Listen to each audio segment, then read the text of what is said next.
Hey everybody, it's Chris at Oak Street Garden Shop in Crestline Village.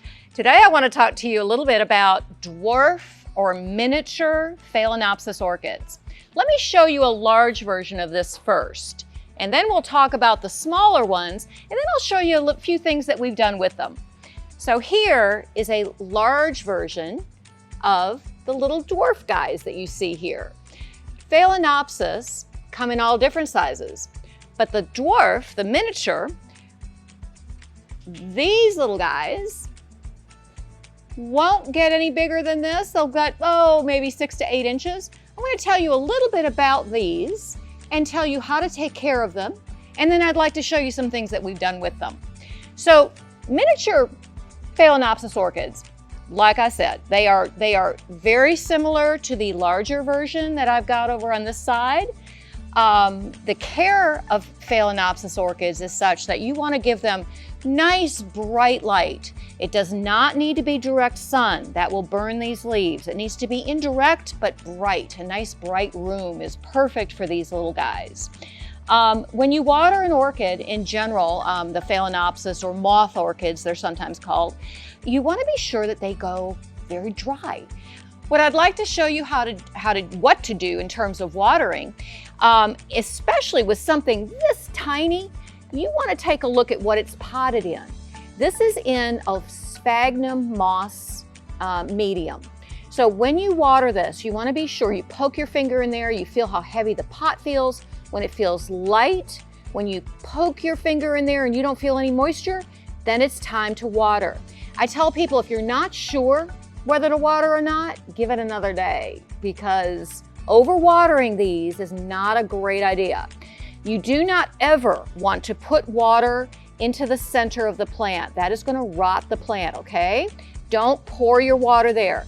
The easiest way to water these little guys is actually to fill a cup with some water and don't submerge it, but you want to put it in water about to there and let it sit there for 10-15 minutes, no longer. But you want the water to be absorbed into that medium, okay? When it's watered enough, then you set it aside, you let it go again till it's dry. If you have any aerial roots, you see the roots there that are at the top of the pot, you could mist those. Again, be sure you don't have water in the center. You don't mist water where it's sitting in that leaf right there, okay? You never want that.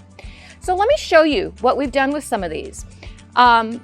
The little urns right here that we got in are perfect for these little guys. This would make a really, really nice gift. So there's a little orchid. You see the lichen branches with it. I've used lichen, I think, in pretty much all of these guys. You could do a combination of these on a table, again, as a gift. Really nice. This one right here, I don't know if you can see that close up. This is in a really pretty little bowl. And I've got 3 of the little miniature Phalaenopsis in that one with some kiwi vine. Kiwi vine just adds another decorative element, and then some vining right along the edge. You can see that right there, and then topped off with a little bit of moss. When you're using moss, be careful that it's not too close to the crown of the plant there. Always, always, always with something like this, you want to be very careful about watering, okay? You don't want wet moss against the crown of that plant. And here's another one. Van did this one for us in a pretty little terracotta pot.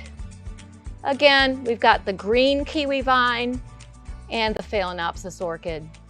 And Jamie did the pièce de résistance here, the long platter that she has done with the dwarf or miniature Phalaenopsis. We've got little pumpkins in here and dried materials. This would be beautiful on a table. You could swap out those orchids as they bloom out. You could do orchids, you could do some other little flower, you could do more dried material. Doesn't really matter. This whole thing is beautiful, I think. So if you'd like to see any of these pieces, if you would like to try a miniature orchid or for yourself, it's a great way if you've been really hesitant about growing an orchid. It's a great way to use an orchid or to learn. So come see us. We've got miniature orchids. Thanks for joining us. If you enjoyed this video and you're on YouTube watching, hit the subscribe button. We'll see you soon.